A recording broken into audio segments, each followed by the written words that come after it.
Hey guys, it's Saturday afternoon, week after the big trip there. First and foremost, I'd like to thank Sig for sending me that awesome sticker. That's pretty cool. Pete, another one, really cool. Couple new additions. Getting full now there. We gotta get these moldings cleaned up, scuffed up. I'm gonna take them over where the Mustang is, and there's some. Got a satin black spray bomb. We're going to hit them and then get these hopefully installed today and get that all done. And that's about it. Didn't do much last week. It was pretty tiring coming back from that trip. Took the red eye, got back Saturday morning. We had to go to a wedding that night, so that was another late night. And after a couple of days with really no sleep, it was about Thursday or Friday before I started kind of waking up. But yeah, it was an interesting trip, and thanks for all the cool comments on that. Thought some of you guys would have enjoyed that. I did drive one day, and just for a few minutes, and I got pulled over, and the cops came up. They were on foot. I've since been told that I should have just kept going because nobody stops for the cops there. But they didn't understand me, I didn't understand them, and everybody just looked at each other for a while, and they finally just let us go. I have no idea why I got pulled over. Wasn't doing anything wrong. They were looking for paperwork on the car, the rental, and I don't know. I don't know if it was missing a sticker or something, because the cars I saw on the road would never pass inspection here. Those cars with no tail lights, you name it. And yeah, that was interesting. And then coming back, of course, taking the red eye, there was we had stopover in New York, Kennedy Airport, and of course they just left us on the plane until U.S. Customs opened at like 9 a.m. and then they finally got us off and herded us into this huge room with a bunch of other flights, and we all had to stand there until Customs decided to actually come in and start moving us through. And they ended up whisking us through pretty quicker than I thought it was going to be. We caught our connecting flight and finally got home. But yeah, that's just something you got to deal with coming back. It was a pretty huge headache there. But all in all, went pretty good. And have a good one, guys.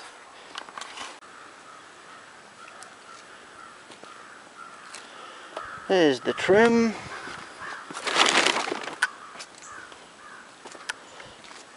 There it is, all covered with dust. Ready for a wash.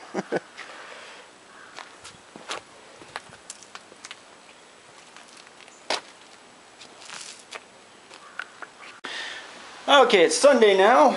Oh, there's an old fan I'm thinking of restoring. I was going to throw that away a few years ago, but it works better than any new fan that you can buy, and it's all steel. I'm thinking of just taking that right down. It's been around for a long time. But now I'm going to spark up the Harley. It hasn't been running a few weeks, and daughter just told me she bought a car for like $300, a '99 Ford Contour. It was supposedly running, it just needed rear brakes. She actually put it on the road before I had a chance to look at it. And let's see, it didn't start. When I went there, the hood wouldn't open, which means that hood hasn't been open in a long time. So I have no idea. She's into it for $300. I'm thinking she could probably get it close to that back in scrap metal, worst comes to worst, except for what she lost putting on the road. It costs a lot to put a car on the road in Massachusetts. It's kind of a rip-off. Let's see. You know, I'm going to get it here. Supposedly the kid that gave it to her can maybe get AAA to bring it here. If not, I'm going to borrow a car trailer and get it here. So I don't want to put any money into this thing, and I don't want to start throwing parts at it.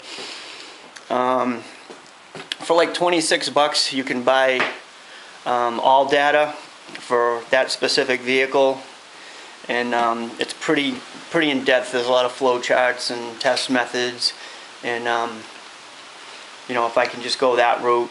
I talked to my cousin. He said the '99 Ford Contour was probably one of the worst cars Ford's made in the last 30 years. That was the first year of the variable timing. It's a dual overhead cam 4-cylinder, and he said that was the first year of the variable timing, cam timing, so there could be issues there.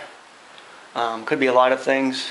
I'm only going to get into this so deep because it's really not worth it, but we'll see. If it was running good, but it sat over the summer, so if it's just a sensor or, you know, a $50 part, they can get it running good. And then brakes, they're a pain, but I think it needs rear brakes and rear emergency brake cables. And it's a car I've worked on about a year ago when it was a friend of my wife's, and I did some stuff to it, so I kind of know a little bit about the car. But if I can't get it running right, it's just going to get junked. So here we go.